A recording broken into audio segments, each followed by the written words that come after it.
We were fine. We'll call the meeting to order. Roll call, please. Board Alderman John Quinn, Here. East Board Alderman J.C. Cunningham, Here. Here. West Board Alderman Robert Fox, Here. West Board Alderman Casey Lee. Here. All right, if you would please stand for a moment of silent prayer or reflection, followed by the pledge of allegiance.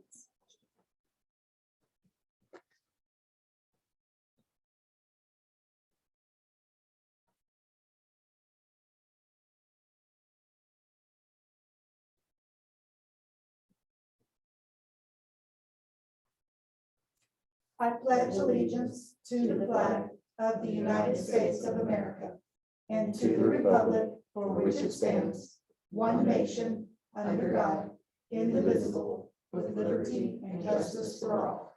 Thank you. All right. The minutes for our last meeting held March 10th, 22 are in your packet. Do we have any questions, comments, or concerns? If not, I'm looking for a motion and second for approval.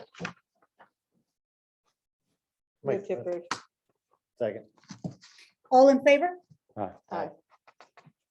Okay. Expenditures and financial reports are included in your packet, including an additional claims report on the table. Monica, was there anything from this that you wanted to call out specifically? I do. I did not put a memo in there. I was out last week, so I apologize for that. I had in the claims report for Fabric, it's Prairie Lane equipment rental for $6,490.40. And then MD Kinney for a reactor blower that was approved last year in 2021, and we just received it. So that one was $17,648. I think everything else should be pretty routine.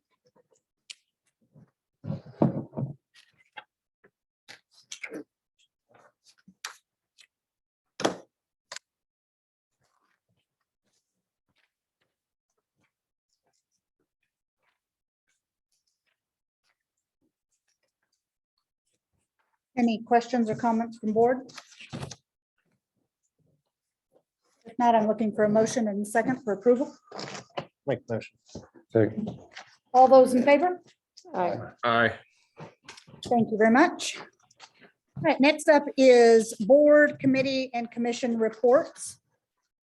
So the Parks Department minutes are included in your packet. They discussed a Boy Scout event that's going to be held. They discussed traffic flow on Garst Street within Ellis O. Jackson Park. Ultimately, there is an ordinance that sets that. And so that issue will be brought to your attention instead of the park boards. And that'll be done at a later date when we get that ordinance reviewed. There was a discussion about boots, bands, and barbecue. That particular event is going to be held in a different manner than it has been in the past. So you can look for the community to provide more information on that. And ultimately, their approval for alcohol will come to the board. And we did look at a disc golf proposal there, which was also already approved here in the last meeting. Tree City held a meeting. Basically, we focused on Arbor Day, which is held at Shook Elementary each year. We haven't been at Shook in a little while, but we're planning to get back in the swing of things. So they have set that for April, thank you, 22nd. I plan to do a proclamation, which will be read at our next board meeting and then read again at Shook. Which means we probably need to take out a few whereases, but anyway, we'll get to that. But that'll be a great event, and they are going to continue working on their normal progression of items that Tree City does. One of the biggest changes here is that due to the amount of work that is accumulating as our Parks Department has bloomed in the way it has, Mark now has a lot of extra responsibilities that he needs to take care of. If we could shed one, it always helps him. So this is one we shed. Instead of Mark being the person that they report to and that attends their meetings and takes their minutes and all that, it will now be Linda. So that is the biggest change that happened there. Outside of that, planning and zoning met, and all of what they discussed for the most part is in your packet. So we will get to those later. Their minutes are also in your packet. Land use committee has a meeting coming up. Is that correct? Land use. It does. Steve, did you and Scott, we were hoping to maybe get it in by the end of the month, but it doesn't look like it's gonna happen next week, but I think it'll be the first week In April? in April. Okay, so we may have an update. April. Fantastic. So we'll hopefully have an update from them very soon. Grow Marshfield, Next week, it's next week, I know, but I'm trying to remember our meeting. or last one, Mhm. the We discussed Wayfair. the Wayfair issue, and we requested to discuss sponsorships and additional media presence for the city of Marshfield. So if you wouldn't, you might elaborate a little bit on sponsorships. You and I know what that is, but So we posed to the Grow Board of Directors to build some type of sponsorship program where outside entities would be able to help fund Grow and its mission. Hopefully Dwayne will be coming back to us with some ideas of how other organizations are doing that so that we can build our own. We do have not commitments, but we do have some verbal agreements that there are other entities that are interested in helping fulfill that mission. So that's great news, and we hope to continue down that path. And the goal of that would be for the city to not be so financially obligated. Not necessarily, but regardless of the city's position in the funding, the need for additional funding to do anything more than what it's doing now still exists. So regardless of where the money's coming from, Grow needs more than it has to do more than it's doing now.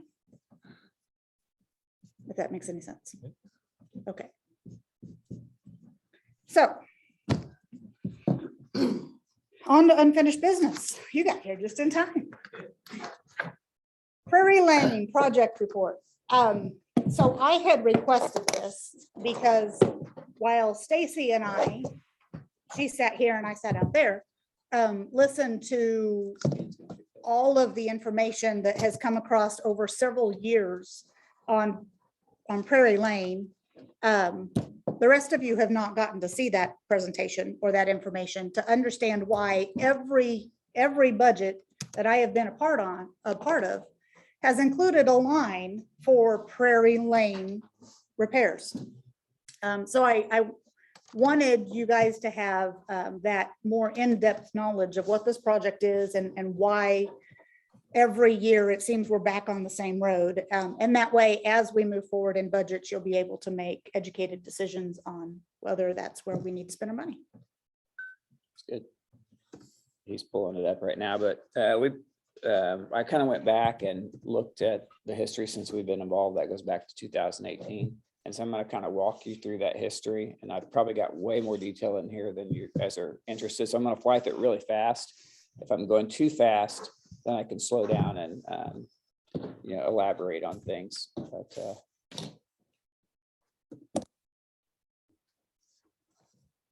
okay, next slide.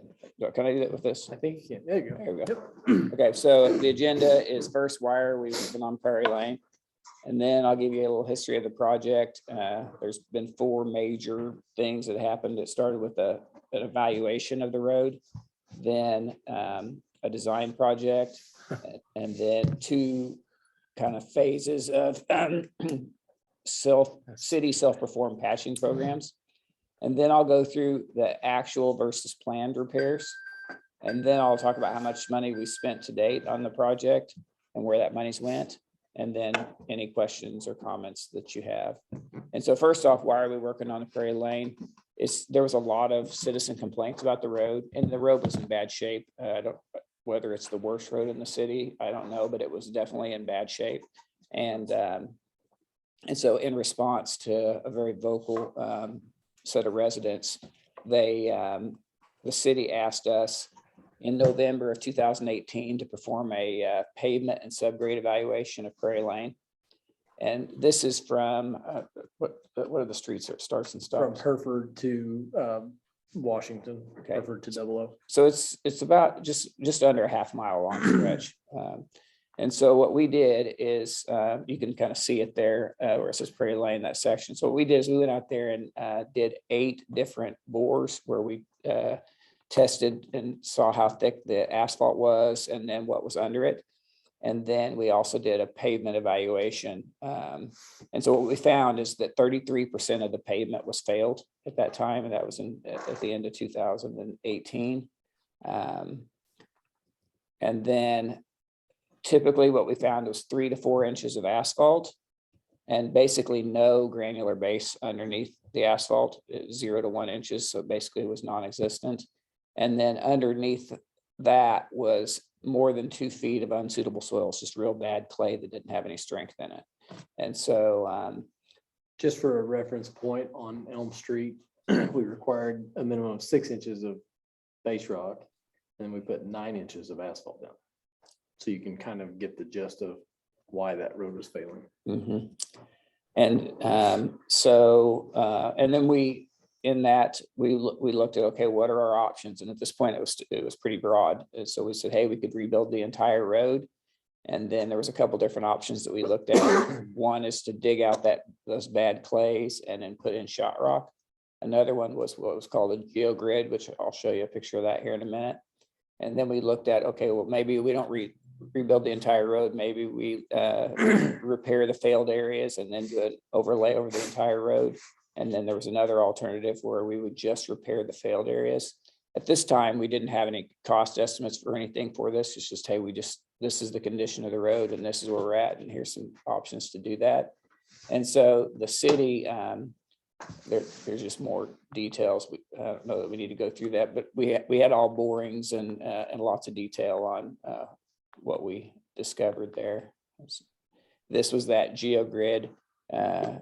It's basically a plastic grid that you can put on there to help strengthen the subgrade. But It does work, but it's not cheap. it's expensive and Ridiculously expensive. and then we went and we actually mapped out all the bad areas of failed pavements and kind of had a map of those. So we knew what was bad, but like I said, it was about 33% of the roadway. So anyway, so the city was like, okay, so we know the road's bad. We know it's got a bad subgrade.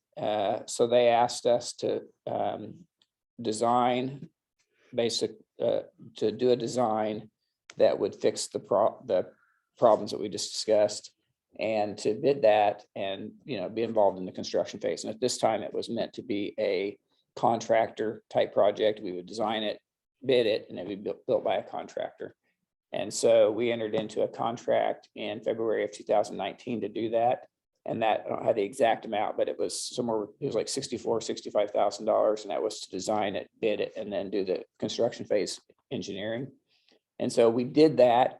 And in May of 2019, we had it far enough along that we did cost estimates. And so we had 3 different options. One was a pavement repair and patch. And the estimate for that was $517,000. Another one was to do that same thing and to do an overlay, and that was like $612,000. And another option was to basically replace the whole road and stabilize it. And it was just under $750,000. And then we had construction plans for all that, all ready to bid out. But at that point, the city said, hey, stop. That's more money than we want to spend right now. You guys had a lot of stuff going on. You still didn't know how your interchange was going to come out. You didn't know how the roundabout was going to come out, and you were doing your water and sewer projects. And so you were like, we can't commit that kind of money to this project right now. So essentially we were told, okay, stop doing that, change course, and come back to us, go get with city staff, prioritize all those different repair areas, and come back to us with what we can do this year for 50 grand if we do it in-house. And so Let's get past these. I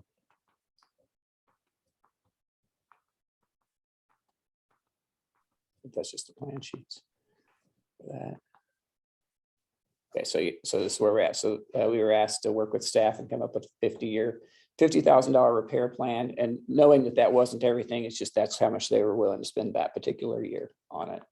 And so we took all those repairs that I showed you earlier and we picked the 6 worst areas. And that's what's shown there with kind of the black hatch. And then we said, okay, of those, which ones are the worst ones and what can we do with 50 grand? And it was area 3, which is kind of shaded red, and most of area 2, which is shaded red. And so we got to work on that with city staff. Oh, also, when we did that, we looked at different options of how we patch it, so whether we wanted to do an asphalt patch or a concrete patch. And we talked about the advantages and disadvantages of each one of those. And ultimately, it was decided to do concrete.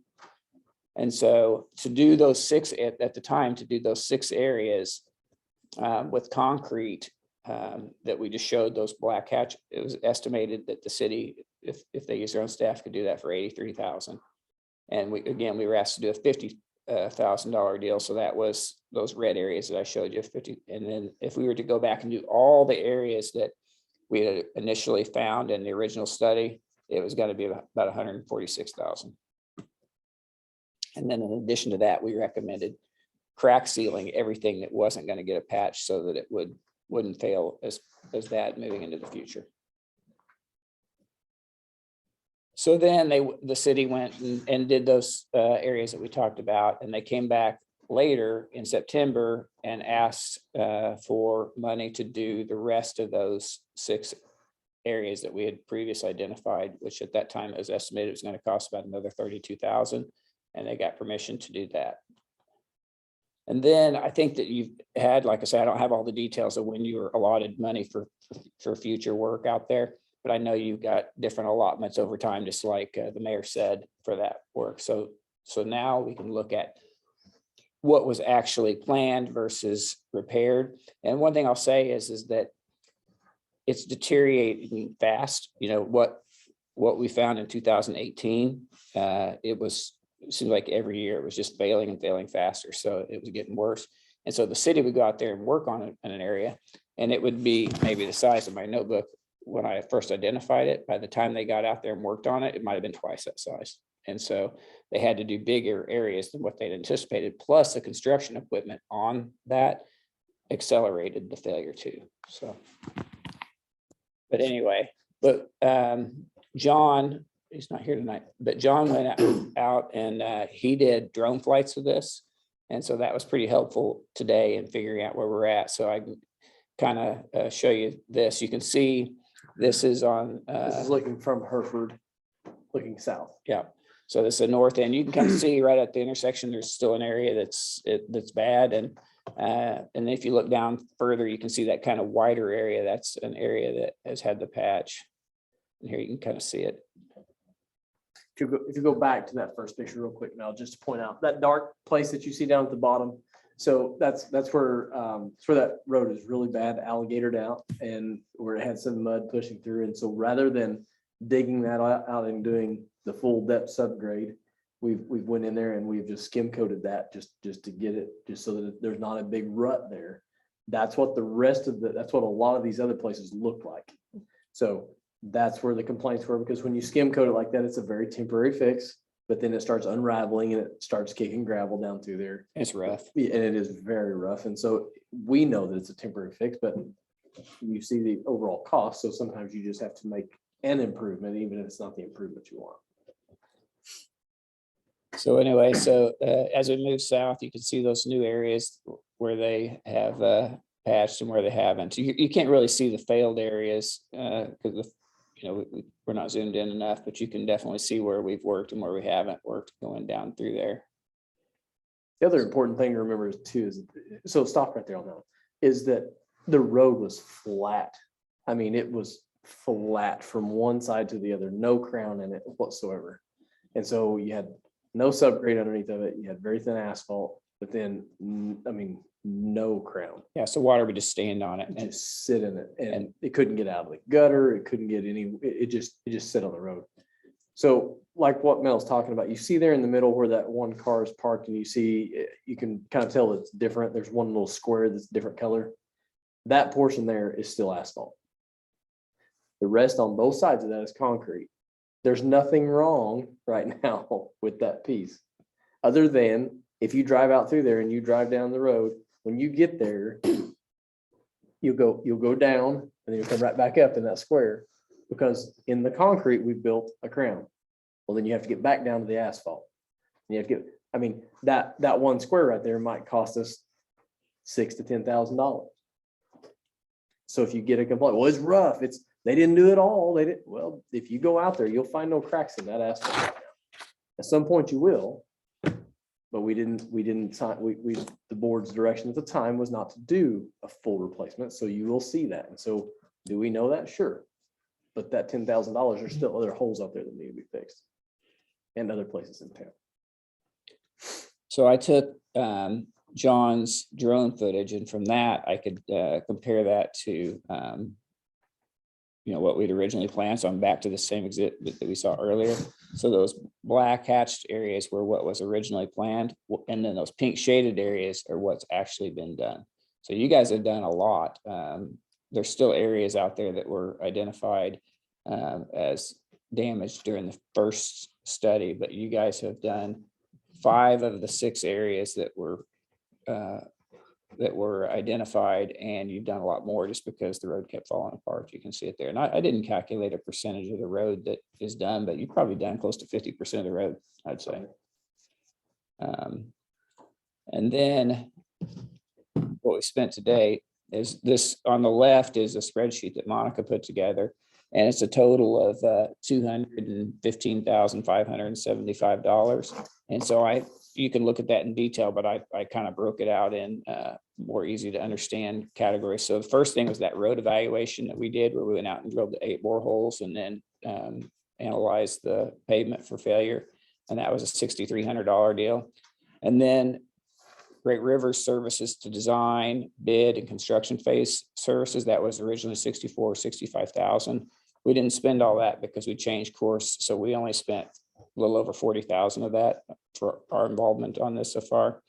And then the subgrade stabilization and concrete patching that the city has done so far is $168,900 for a total of $215,575. So you guys have actually spent way less than what we originally anticipated. You've done a good job managing your costs, because we had 160-something thousand just for those original areas, and you've done more work than that. Yeah, and so we have updated. We had some of what was in here, like for Fabic, for the expenses and stuff. And so the actual number what we've spent out there for this year, all the rest of the totals for the past years have been correct, but we've updated that. And so this year we spent $47,583.20. That's showing a little bit less than that. So our total investment right now is a little less than 230,000, so 229,000. So, but yeah, and I always want to take a chance to brag on our employees. I mean, it has taken every department. I mean, every single department, and some of the struggles and stuff that we see right now are because of the workload between here and Banning Street. So, yeah. But I mean, for what you guys have spent on it, if you go back and look at those estimates from, I don't know, I have to go way back here, but if we go back and look at those estimates from 2019 to have a contractor come in and do it, you've done well over half of the project, and the method that you used is better and will last longer than what we would have done in here. And you are, at 516,000 to 750,000. So you saved a ton of money by doing it yourself. I know it's been hard on your staff, but also I think another great thing about it is we've kind of learned this method of how to deal. This problem we have on Prairie Lane, it's all over Marshfield. And so it's not just unique to Prairie Lane. And so we've come up with a pretty good method for how to deal with your roads, and we've used it on tons of roads since then successfully. We did the square using this methodology and using city staff. These overlay projects that you did recently, we did all the subgrade stabilization for those using the same method. So it's really paid off. It really has, and this was a good process to kind of go that way and brag on Great River a little bit too. You know, this was a learning process going through, but now when our guys know enough about what to look for now to know, hey, this would probably be a good fix. So Great River doesn't design around that stuff now. I mean, that's stuff that our staff is trained to do, and they're confident. Let me put it that way. We could have come up with some kind of methodology, but this has been proven in the short period. I mean, we've done it since 2019. We haven't seen any kind of cracks or breaks or anything like that. And so it's been a lot of hard work, but I think it's a very good product in the end. Yeah. Any questions on that? Does that help? Questions from the board? Okay. I don't think any of us will, if you've ever driven this in 2018 or before, any of us would ever say this wasn't a road that we had to spend some money on. I think we're getting to that point where we have to start making decisions between what is left to do on that road and the conditions of other roads. And as we move into the next budget year, I think it's important that we start considering what we've been able to do here and whether we need to continue that effort and do something else, or whether this effort is complete for now and we need to focus in a different area. So I did want you to see kind of how that had all taken place and the wonderful work that's been done, and just have that opportunity to ask questions about it. I will say that there are a few places out there there's at least one more that is starting to rut and push mud. And so that we'll have to do something with that at some point this year or next year. If we don't do a permanent fix on it this year, we'll have to do a temporary. So, you know, you see what that looks like. But as Natalie's alluding to, it is no longer the worst road in town. And we went through a spell financially where we really didn't have a whole lot of choice to do it, but we didn't do pavement maintenance. And we are definitely reaping the repercussions of that right now. Mm-hmm. And so there are roads starting to fall apart all over the place too. If we don't start doing something, this is the fix, and we can't do this everywhere. Right. So you know, another thing that I want to make sure the board is totally aware of is you know, expectations and perception. In the past, we've been so project driven, as I've told you, for the water projects and for you know, the interchange area and banning, that Prairie Lane by default can be done in cold weather. So we put it off, and we purposely, intentionally, we put it off, and we did the very last thing. As I explained, we had budgeted $50,000 for Prairie Lane. This year is going to be different. So you may get phone calls and say, when are they coming back to Prairie Lane?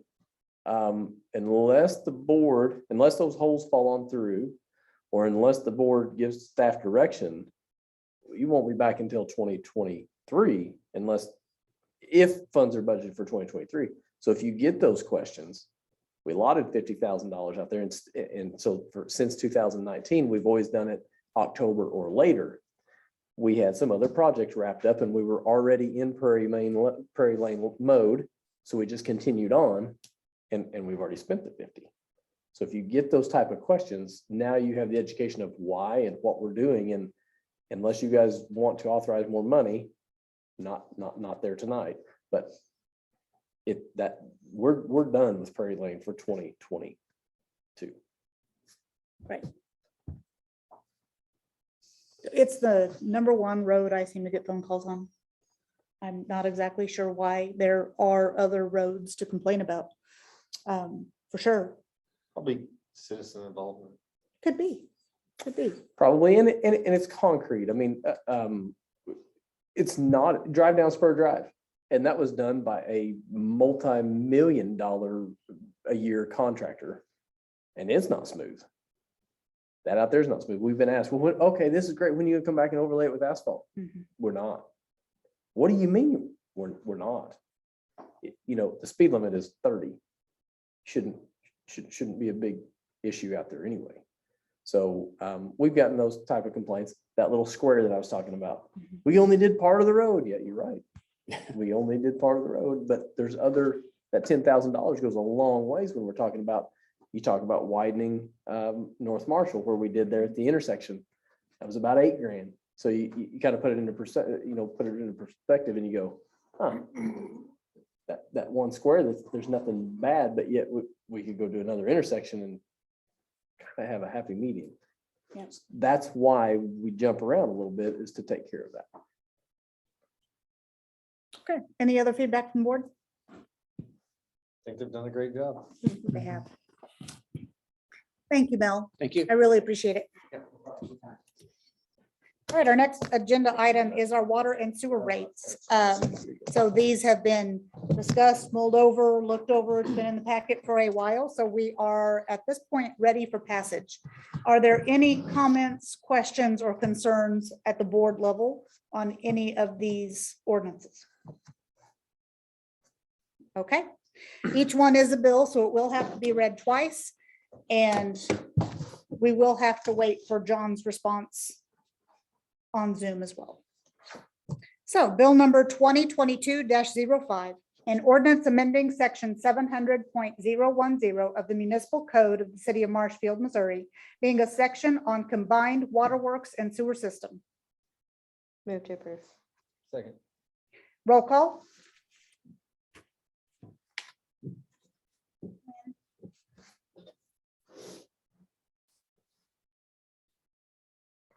I'm voting aye. I couldn't hear you. Sorry. Aye. Aye. Second reading, bill number 2022-05, an ordinance amending section 700.010 of the municipal code of the city of Marshfield, Missouri, being a section on combined waterworks and sewer system. Roll call, please. I missed. I moved to approve, actually. I don't know. if Oh, okay. anybody gets- It was JC. Just a second. Sorry. Missed it. It's all good. Quinn, Aye. I still can't hear you very well, but I'm sorry. Boggs. Aye. Lee, Aye. Cunningham. Aye. All right, bill passes. Bill number 2022-06, an ordinance amending chapter 700, water and sewer service to the municipal code of the city of Marshfield, Missouri by adding section 700.015, being a section on definitions. Move to approve. Second. I did both. You too. Okay. Stacy, JC. Sorry. You good? You guys sound so much alike. Oh. I'm sorry. Roll call, please. Could be you. Quinn, aye. Boggs. Aye. Lee, Aye. Cunningham. Aye. Okay. Second reading, bill number 2022-06, an ordinance amending chapter 700, water and sewer service to the municipal code of the city of Marshfield, Missouri by adding section 700.015, being a section on definitions. Move to approve. Second. Roll call. Quinn, Aye. Boggs, Lee, Aye. Cunningham. Aye. Bill passes. Bill number 2022-07, an ordinance amending section 700.060 of the municipal code of the city of Marshfield, Missouri, being a section establishing water rate to increase the minimum charge and increase the usage rate. Move to approve. Second. Roll call, please. Quinn, Aye. Aye. Boggs, Lee, Aye. Cunningham. Second reading, bill number 2022-07, an ordinance amending section 700.060 of the municipal code of the city of Marshfield, Missouri, being a section establishing water rate to increase the minimum charge and increase the usage rate. Move to approve. Second. Roll call, please. Quinn, Aye. Boggs. Aye. Lee, Aye. Cunningham. Bill passes. Bill number 2022-08, an ordinance amending section 700.080 of the municipal code of the city of Marshfield, Missouri, being a section establishing the sewer rates to adjust the minimum charge and user rate charge for operation, maintenance, and replacement. Move to approve. Second. Roll call, please. Quinn. Aye. Aye. Lee. Aye. Leanne. Second reading. Bill number 2022-08, an ordinance amending section 700.080 of the municipal code of the city of Marshfield, Missouri, being a section establishing the sewer rates to adjust the minimum charge and user rate charge for operation, maintenance, and replacement. Move to approve. Second. Roll call, please. Quinn. Aye. Aye. Lee. Aye. Leanne. Bill passes. Bill number 2022-09, an ordinance amending chapter 726 of the Missouri Marshfield City Code, being a section on payment in lieu of taxes to the general fund from the municipal water and sewer departments and establishing the effective date thereof. Move to approve. Second. Roll call, please. Quinn. Aye. Aye. Lee. Aye. Leanne. Second reading. Bill number 2022-09, an ordinance amending chapter 726 of the Marshfield City Code, being a section on payment in lieu of taxes to the general fund from the municipal water and sewer departments and establishing the effective date thereof. Move to approve. Roll call. Quinn. Aye. Aye. Fox. Lee. Aye. Leanne. Bill passes. Thank you all. Now into new business. We have a report from planning and zoning. Steve? Okay, in your packet, we have two properties that have been recommended for approval from planning and zoning. The first one is the replat of Hill Drive Estates. Basically, what they're doing with this piece of property is there is a house that's right on OO or Washington Street that has been a rental in the past from the people who own the whole property. They want to sell that now. So what they're doing is they're breaking off that one house to lot one. It's right there in the corner. You can also, if you'll go to the survey, which is in your packet, you might be able to see it better because it actually shows lot one with the dimensions and everything. And then the rest of that is lot two.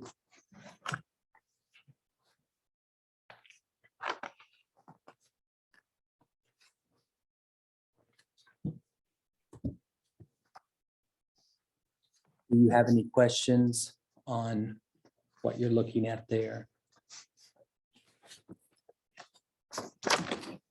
Planning and zoning approved this with an exception, right? Yes, and that is to have the 10-foot easement along the front of this on Washington Street to get our eventual 80-foot right of way. Right now, we have 60.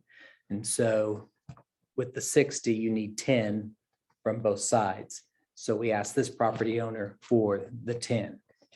And that way, eventually, whenever we have something happen on the other side of the road, then we can ask for that additional 10 foot. And that's typical.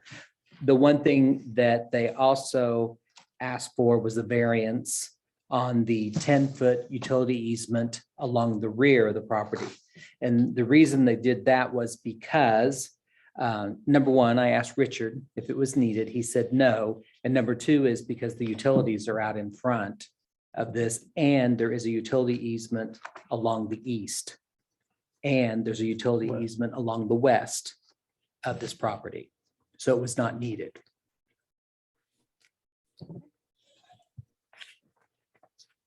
Any questions on this final plat? Hearing none, I will read the bill. Bill number 2022-12, an ordinance approving the final plat of Hill Drive Estates, a subdivision in the city of Marshfield, Webster County, Missouri. Move to approve. Second. Roll call, please. Quinn, Aye. Hobbs. Aye. Lee, Aye. Cunningham, Second reading. Bill number 2022-12, an ordinance approving the final plat of Hill Drive Estates, a subdivision in the city of Marshfield, Webster County, Missouri. Move to approve. Second. Roll call, please. Quinn. Aye. Hobbs, Aye. Lee, Aye. Cunningham. Okay, on Okay. to Lakeview. The next one we have is a replat of Lot 4 of Case Lakeview subdivision. If you look at this, it's going to look very familiar because we have brought this to you before when we broke off the 3 lots a long time. What they're doing now is they are creating Lot 5 down next to Hubble Drive, and they're breaking off that piece. That piece by itself didn't need any variances, didn't need any additional right of way because we'd already gotten it when they broke off the 3. So that's why there's nothing additional there. There is approximately 134 feet along Hubble Drive at the south end of Lot 5. So it's plenty to meet the minimum requirements that we have of 70-foot street frontage. So this is approximately, not quite, well, it's 1.45 acres is what it is. And so they're breaking that off. Okay, Any questions on Lot 5 of the Case Lakeview subdivision? Hearing none, I will read the bill. Bill number 2022-13, an ordinance approving the final plat of Lot 4 Case Lakeview subdivision, a subdivision in Marshfield, Webster County. That's Lot 4 or Lot 5? Lot 4. it is, Okay. it's a final plat of Lot 4 because we had the 1, 2, 3, Okay, 4, replat Lot 4. Sorry. To add the 5. I had 5 stuck in my head. Okay, I'll try again. Bill number 2022-13, an ordinance approving the final plat of Lot 4 Case Lakeview subdivision, a subdivision in Marshfield, Webster County, Missouri. Move to approve. Second. Roll call, please. Quinn, Aye. Lee, Aye. Cunningham. Second reading, bill number 2022-13, an ordinance approving the final plat of Lot 4 Case Lakeview subdivision, a subdivision in Marshfield, Webster County, Missouri. Approve. Roll call, please. Quinn, Aye. Lee, Aye. Okay, both of those bills passed. Thank you very much. That leads us to our policy for federal grants. Monica.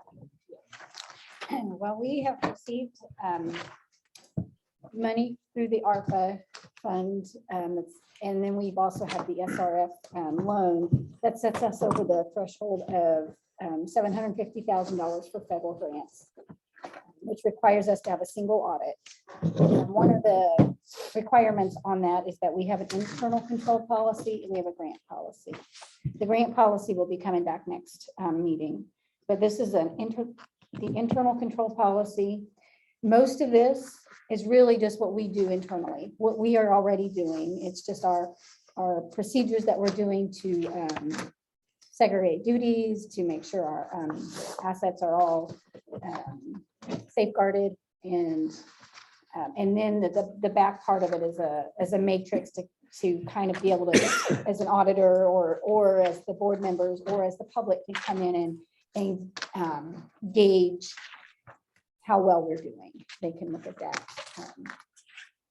And as our procedures and procedures and policies change, this will also have to be updated, whether it's the personnel manual or the purchasing policy, various things like that we'll need to have this changed over time. Absolutely. Absolutely. Any questions from this information? Okay. I'm looking for a motion and a second for approval. Move to approve. Second. All those in favor? Aye. Aye. Thank you very much. We'll move on to lift station pump replacements. So I think we can kind of skip number 3. Kind of had some, it's not been a smooth week. So we'll come back to that. And I think talking about number 4 will explain why. So I haven't had a good chance to catch up with even the mayor very much on this since we met last. So this just late last week, early this week, we lost another pump in lift station number 2, which is We're gonna the have one them all replaced here real soon. which is the one right behind the fire station there on Prairie Lane 00. Obviously, again, unexpected. It seems to come in waves. There's no rhyme or reason why this one went out. This pump was rebuilt back in 2000 and 2020. It's 18 months old. 2019, about 18 months old. New pump, and what I'm going to be asking you guys to approve tonight is going to be $13,480. To rebuild that pump is $7,900, about half the price. It also lasted 18 months. Life expectancy of them, we liked it on a good run, 10 years. On a bad run, 18 months. way less. So we've rebuilt it once and we didn't have good luck with it. Now it could have been something that went through the pump. It could have been all sorts of different things that lead up to it. But Richard and I don't feel confident in rebuilding that pump again. Hey, Even Sam, to the point, yes, sir. what's the longest that we've gotten out of a rebuilt pump? I Have we gotten don't- one that's lasted, multiple years? Yeah, we've still got some rebuilt pumps and in certain scenarios, if we have good luck, we have some pumps that have been rebuilt 5 and 6 times. So it's not uncommon to rebuild them.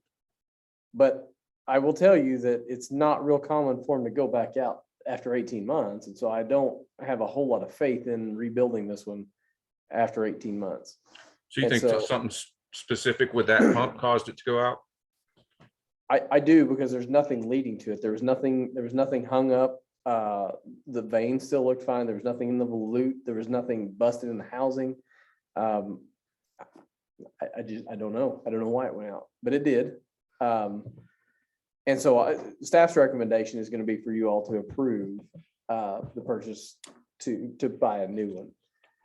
I was hoping to come to you all tonight. The presentation was going to be talking about these pumps would interchange with these lift stations. And so if we were going to buy, in a perfect world, if we were going to buy and try to have a spare on the shelf for all of our applications that we needed, this is what we could do. And if that cost is $250,000, that's the cost. But I want the board to know that this is what's interchangeable, and we need to have all that documented anyway. However, I was out sick. Richard has got all the information. I just haven't had time to break it all down to get it into a format to where we can present it. However, this was unexpected.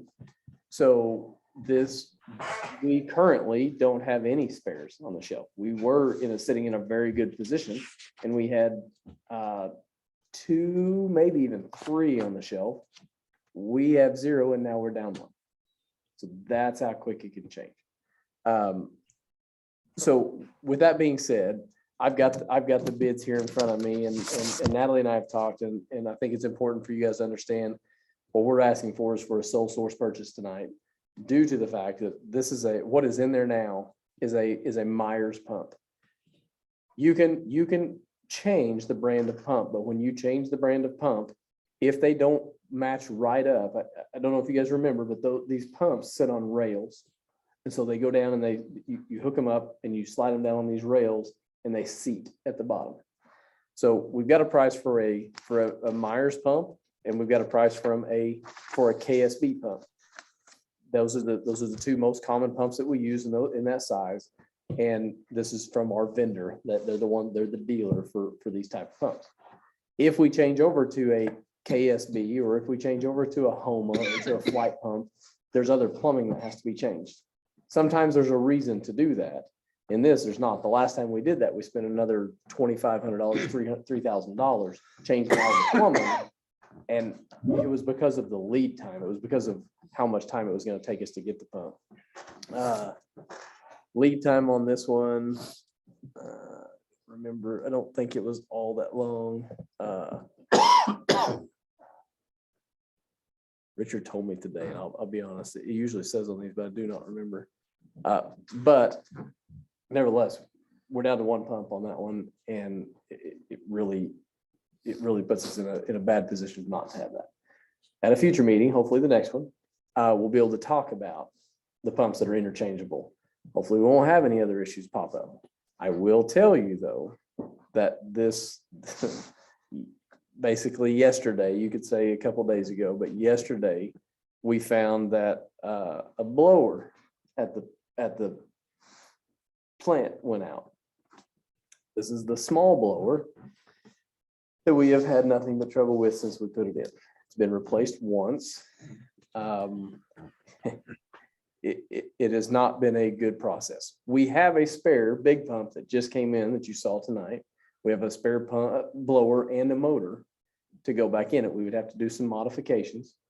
One thing that we're doing is we're taking and we're evaluating. The reason we put the smaller pump in there was supposed to be for an energy savings. We haven't really seen the energy savings. We definitely haven't seen the energy savings on having to replace the pump.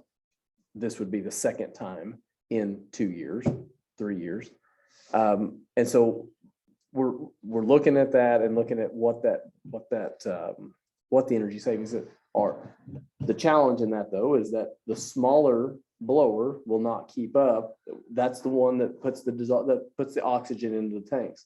That DO has to stay at a minimum of 2. In the summertime is when you need more oxygen. That small one will not keep up with it. So that small blower can only run from about October to March. That's fine, except for both years that we've done that, it's out, and the replacement cost last time was $7,500. Now it's around $10,500.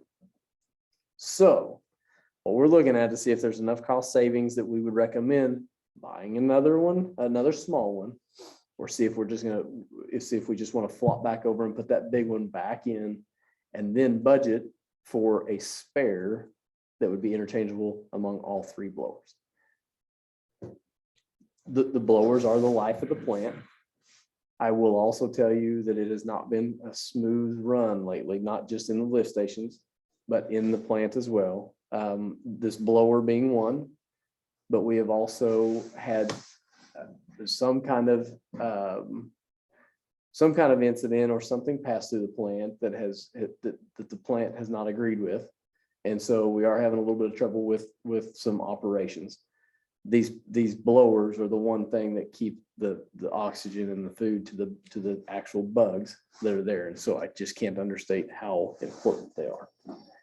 But all that'll come back in another meeting and in a request for more money. But for tonight, we're looking for approval from the board to purchase a Myers pump from Enviroline for $13,480 plus the freight to get it here. What's the price of the KSB? KSB, I meant to say that a while ago. KSB was $16,587. So by staying with the same brand, we're also getting the lower cost. Yes, and again, for us to have gone to a higher one, if the prices would have been flopped, we would be looking at additional plumbing, and we would have explained that and why. Even if this one would have been higher, we would have been recommending this one, so we can slap it right back in. Okay. Any questions from board? I'm looking for a motion and a second to approve the purchase of a lift station pump of 13,000 and some change plus freight. Make that motion. Okay. Or second or whatever, I don't care. All in favor? Aye. Aye. I knew I had it somewhere, just so you guys know, this one's actually a decent little turnaround and it's 6 to 8 weeks out. Some of the other ones are over 40 weeks out. So we need to get on the ball and get another one ordered.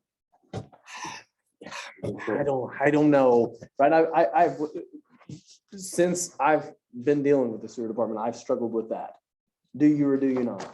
Do you get another one ordered? This is not one of our typical ones that if we were gonna order one, which will come back at another meeting, if we were gonna order one, this would not be the lift station that I would be ordering a spare for. Okay, future agenda items, we will table the lift station pump replacement presentation until later. I did not have enough time because I got here late to put my thoughts together on what else is supposed to be on this list, so I got nothing. The video that was done for educational purposes on the Wayfair tax is on the site. The FAQs are also on the site.